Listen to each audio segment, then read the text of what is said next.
Help me to welcome to the stage from our Green Bay Packers, Joan Malcheski.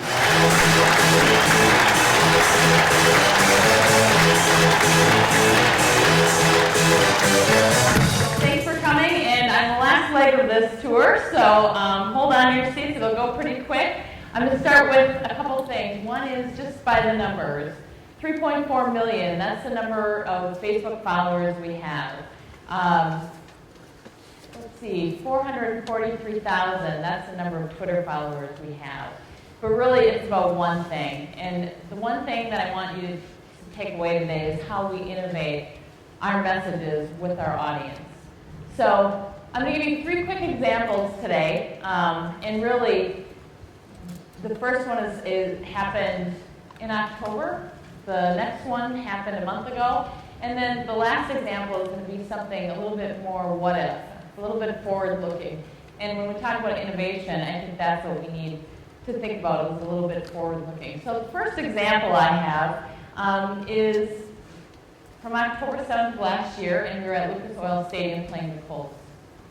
And part of my duties on game day is I travel and am in charge of content, so I work with a great team, and they produce all the content for Packers.com, stories, photos, video. They do all the social, anything you can imagine that's content-driven for our fans that comes through our group. And one of the great things that happens on game day is we have 3.4 million followers. And what they like to do is personal message us on Facebook every game day. And there's a few top questions that they ask. The first question is, what time is the game? The second question they ask, or most frequently asked question, is what channel is it on, which always makes me chuckle because I have no idea where they are. The third question, or the third thing they do is they send photos of themselves tailgating, or where they're watching the game on game day, or just sending pictures of their kids and their Packers here. It's great. So we love hearing from all of our fans. And so the personal messages on game day, they can range anywhere from 100 to up to 150 messages. In some instances, it's a lot more messages, like I won't say what team, what game it was, Seattle. We had a whole bunch of private messages that unfortunately we weren't able to respond to all of them, especially where the referees live. So let me get back to Indy and tell you a little bit about what happened there. As I was going through my game day duties and looking through social media, trying to interact with our fans, and the typical 3 things that happen on game day, I ran across something from Randy. And Randy personal messaged the Packers, and I have it written down just so I get it exact. And this is what Randy sent to us on October 7th of last year, about an hour and a half before kickoff.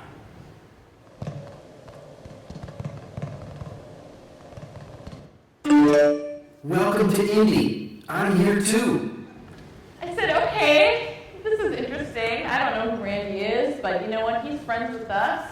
And this could be kind of fun. It's just, okay, it's Randy. And so I responded on behalf of our Packers Facebook account, hey Randy, we're looking for you, but we can't find you. Thinking, well, that'll suffice for Randy. Kind of funny. And without quitting, Randy said,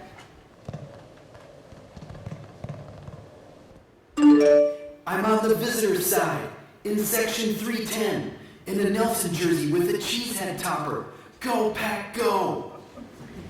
So then it hit me, right? I thought, here's Randy, who probably came with a friend. So he purchased 2 tickets. He drove here, flew here, maybe got a hotel room. Not only the time, the money, he obviously has full paraphernalia on, the jersey, the hat. He's here, and he probably tailgated, had some concessions. So here's this fan who wants a relationship with his team, and he wants to showcase it. And so I got it. Then I said, you know what? He just wants a relationship with us, a deeper relationship. Okay? So wouldn't you know it? As it comes to light, Randy's section is right across from where I sit. So I sit in the press box where all the media folks are, and it is right directly across. I can see section 310. So I responded to Randy and said, "We can't see you yet, Randy, but thanks for coming to the game. Your support means the world to us." And not wanting to give up, Randy says, "We are right under the 310 sign, up against a concrete wall." So, ironically, I could see Randy underneath the 310 sign under the concrete, on the concrete wall, up against it. And so what I did is I took a photo of Randy, downloaded it, sent it back to him, and I said, "We see you. Although it's far away, here's one for your scrapbook. Go Pack." So we sent him the picture, and this is Randy's response.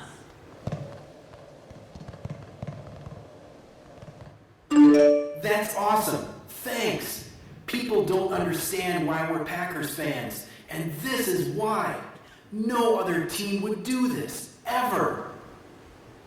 So I close with, "Well, thanks for cheering us on a road game. It means the world to us that so many Packers fans are like you are here. Go Pack."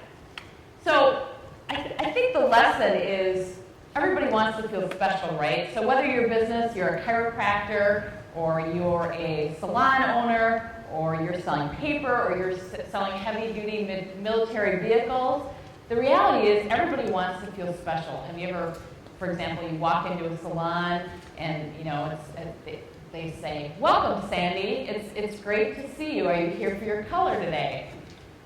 Or do you walk in the salon and they type in name, and what are you here for today? So using technology is a good thing, but how are you innovating your message and connecting with your fan base or your clients, customers, future customers, potential clients? So it's really about, the technology is not new, but how we message to our customers is. So the next example I wanted to share with you today is really about something that happened in Phoenix last month, and it was the NFL owners meeting. Kind of an interesting setup. You can imagine all the NFL owners sitting in a room, and they do all sorts of presentations for the owners, everything on player safety, to internet developments, to mobile, and the fan and the game experience. And what they did was rather fascinating. They took a whole group of season ticket holders, 30 of them. I don't think they got everyone from every team, 30 season ticket holders. And they sat down and they did some great research. And they were showing it to the owners at the owners meeting. And there's one thing that stood out for us.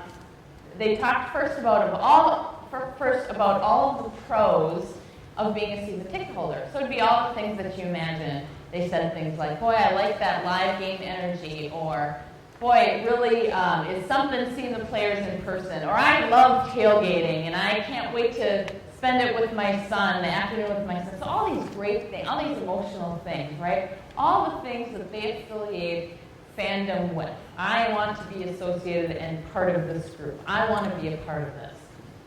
So those are all the pros, right? And then they did the reverse. What are the cons about being a season ticket holder? And that's where we learned a lesson. There was typical things that you can imagine season ticket holders would really be upset about. But one thing stood out to us, and that was really having to do with when the only time, this one gal said, "The only time I hear from my team is when they send me an invoice for my season tickets." So that was a lesson for us because it didn't come from one of our fans, although maybe it could have. Because we think about it, we have Twitter, Facebook, Pinterest, Tumblr, we have website, we have videos, we have Google Plus chat, we have all sorts of things that people can interact with. But do they, right? So we have an aging ticket owner population. Everybody kind of knows if you're from the area, there's a season ticket waiting list, there's 100,000 people on the list. The churn is very low, although we will get some decent churn in this next year with the redevelopment. So the lesson for us was, who's the audience and what's the message? So technology is great, and how you innovate your message within that technology is awesome and can be great, can be a good thing. But do you really know, start with the basics. Do you really know your audience and what's your message? So that was a lesson for us and some things that we're going to look into this year as the season continues. So the last example that I wanted to talk to you about today is really the what ifs. Okay? So these are things, do not run out of here and say we are doing this. Do not think these are works in progress. These are the types of meetings that we're having in our offices right now. And what we're trying to do is say what if, in the form of innovation, in the form of technology, what we're all here for today. And that is, what if we could capture the fan-by-fan experience on game day? What if we could understand what they're doing, what they like, what they don't like? What if there are ways to message with them, engage them in different ways?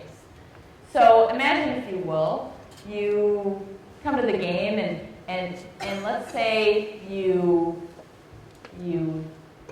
tweet out that you're tailgating in the parking lot and you send us a photo, and that's something we could upload to the Tundra Vision Jumbotron, right?